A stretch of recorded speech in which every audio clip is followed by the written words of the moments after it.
नमस्ते दोस्तों, कैसे हैं आप लोग। जैसा कि आप जानते हैं कि मेरा तीसरा चैलेंज 10 डेज़ इन गुरुकुल कालवा पूरा हो चुका है और अब मैं शेयर करने वाला हूं अपना एक्सपीरियंस कि मैंने वहां पर क्या क्या सीखा और क्या क्या मुझे यहां पर समस्याएं हुई और उनको मैंने कैसे टैकल किया। तो बात करते हैं सबसे पहली समस्या के बारे में।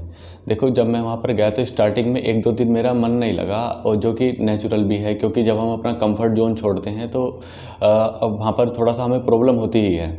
दूसरा प्रॉब्लम मुझे हुई नींद की, क्योंकि वहाँ पर हमें रात में 9:30 बजे सो जाना होता था और 3:45 पर सुबह उठना होता था, जो कि मेरे रूटीन का बिल्कुल थोड़ा सा डिफरेंट था। तो इस वजह से शुरू के 2-3 दिन में मुझे ये भी प्रॉब्लम हुई।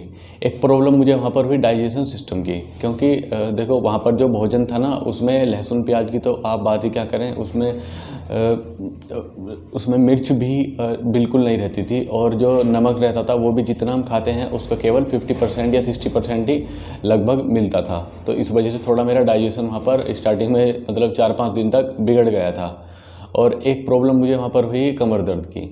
कमर दर्द कोई ऐसा नहीं था कि नेचुरल चलता है, वो ऐसा था कि क्योंकि देखो, हमें यज्ञ में जो है ना सुबह शाम बैठना होता था लगभग 1 घंटा, और जो आचार्य जी थे वो कहते थे कि हमें ज्ञान मुद्रा में बैठने की कोशिश करनी चाहिए।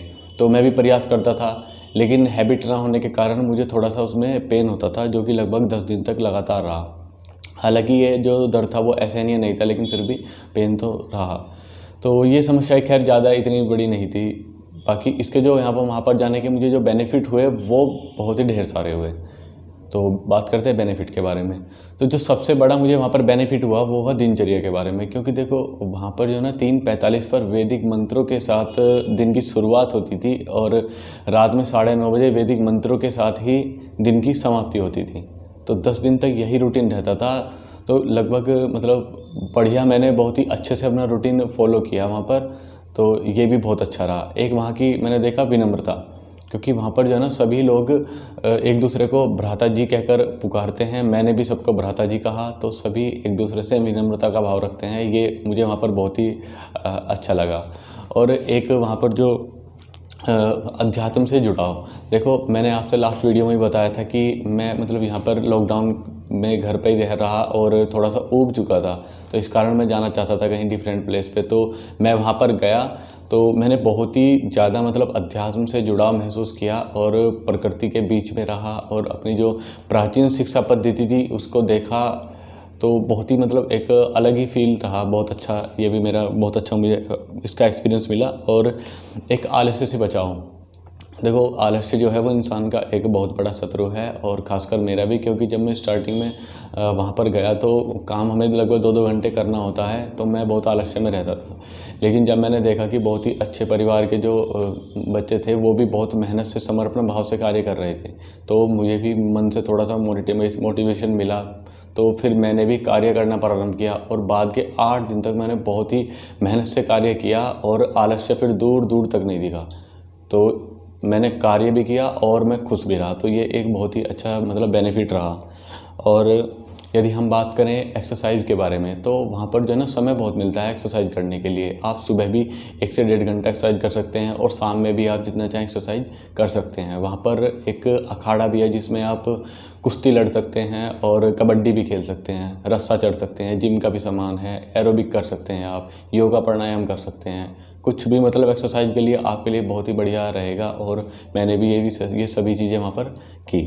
तो ये भी बहुत अच्छा मेरा एक्सपीरियंस रहा। और बात करें कार्य के बारे में, देखो, वहाँ पर जो है ना हमें जो 2-2 घंटे कार्य करना होता है, तो हम वहाँ कोई सा भी कार्य कर सकते हैं।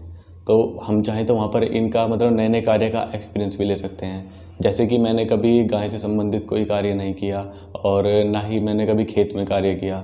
तो वहाँ पर मैंने गाय का चारा काटना, और गाय को चारा डालना, और गाय का जो गोबर वगैरह उसको डिस्पोज ऑफ करना, क्योंकि वहाँ पर है ना एक बायोगैस प्लांट भी है, उसमें हमें डालना होता है गोबर वगैरह, वो भी मैंने किया। और खेत का कार्य भी मैंने किया, और गेहूं की सफाई वगैरह, मतलब ये इनमें से कोई भी कार्य मैंने नहीं किया था, ये सब कार्य मैंने किए। तो ये भी बहुत अच्छा मेरा एक्सपीरियंस रहा।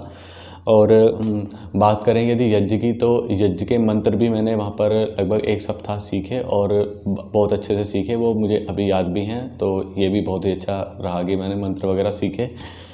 और यदि हम बात करें तो मतलब और भी बहुत सारे बेनिफिट रहे। जैसे कि मैं आपसे बताऊं तो हम यहाँ से 2 लोग गए थे, मैं और नितिन हमारे पड़ोस में ही रहता है, वो अभी 10th क्लास में है।